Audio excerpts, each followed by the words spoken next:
धरती माता, हम इसे कहते हैं भारत माता। यहाँ देवियों का नाम पहले लिया जाता है तो कैसे नैरेटिव बदला जाता है कि इस देश की महिलाओं का दिमाग खराब कर दो, देश अपने आप खत्म हो जाएगा।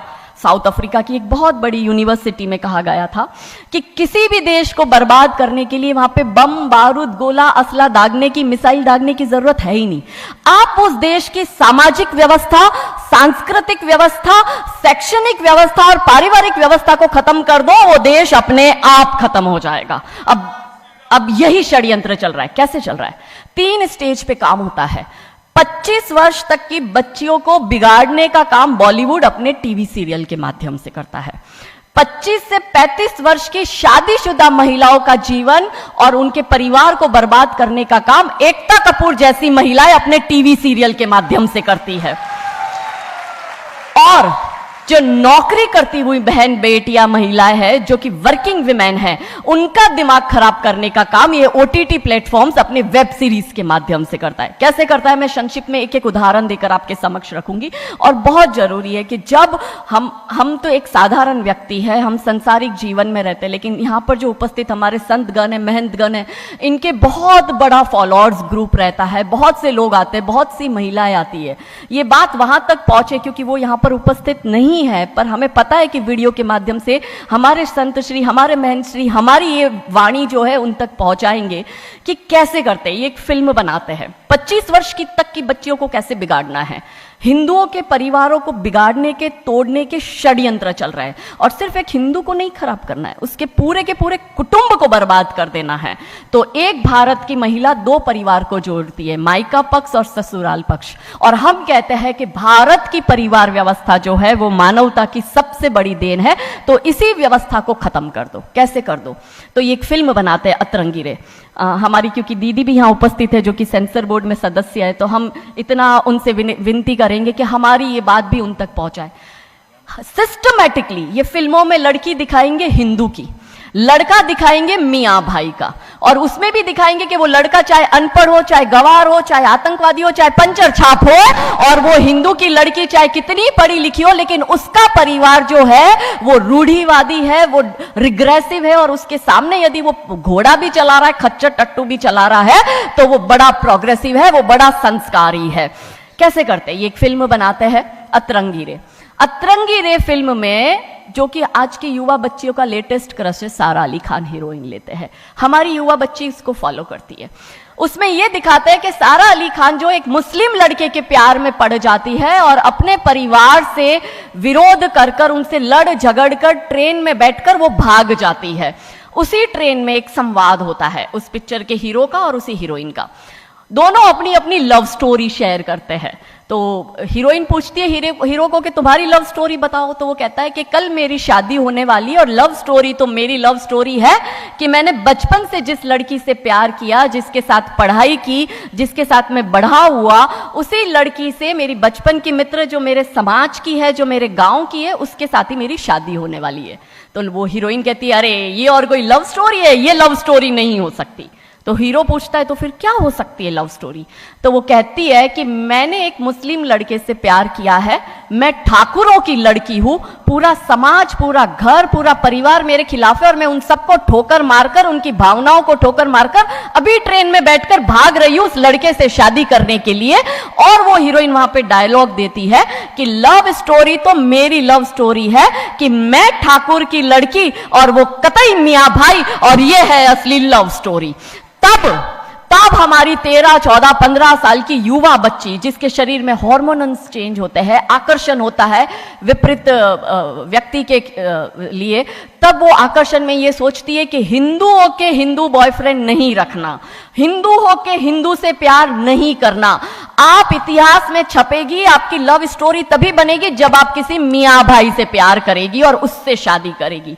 तो कैसे सिस्टमैटिकली ये स्लो पॉइजन बॉलीवुड की फिल्मों के माध्यम से फ्रेजाइल माइंड में डाला जा रहा है। और आज देखो कि क्यों समाज में लव जिहाद के इतने केस बन रहे हैं, और उसका सबसे बड़ा और मुख्य कारण बॉलीवुड है, क्योंकि इन बॉलीवुड वालों ने हमारी बेटियों को हादी रानी और रानी चिन्नमा रानी अब्बा का नहीं दिखाया। इन बॉलीवुड वालों ने हमारी बेटियों को करीना खान दिखाया है ताकि वो अपनी कोख से तैमूर और जहांगीर पैदा करे।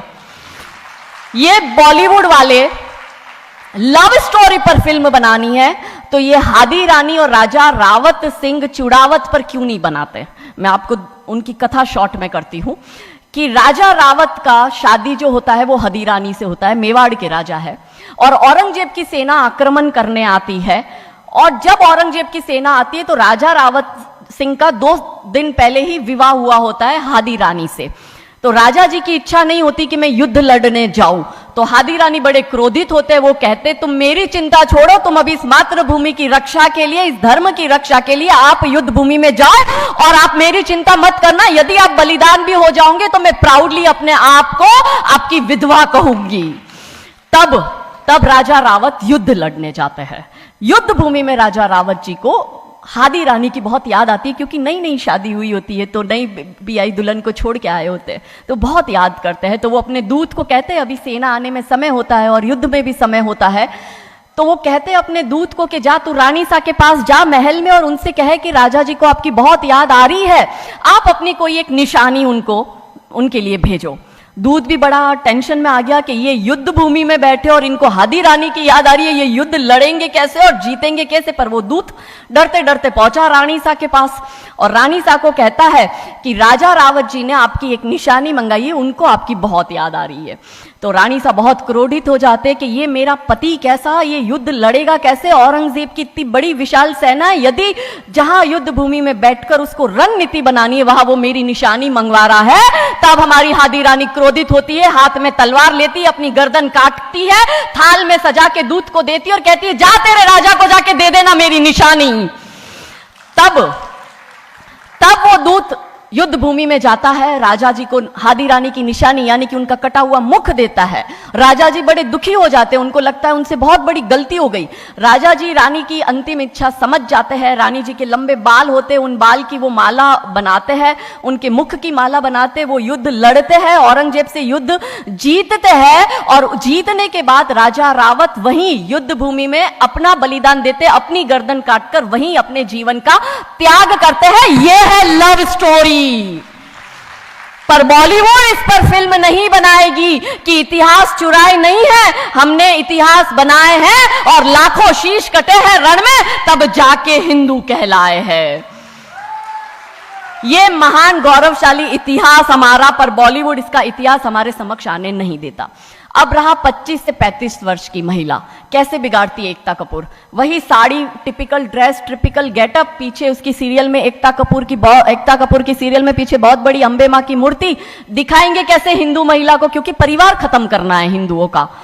तो वो एक से प्यार करेगी, शादी दूसरे से करेगी, जीवन में तीसरा पुरुष आएगा, फिर दूसरा मर जाएगा, फिर उसको चौथा पसंद आने लगेगा, फिर जो मर गया वो जिंदा हो जाएगा, फिर कंफ्यूज हो जाएगी किसके साथ जाऊं, दूसरे के साथ कि चौथे के साथ।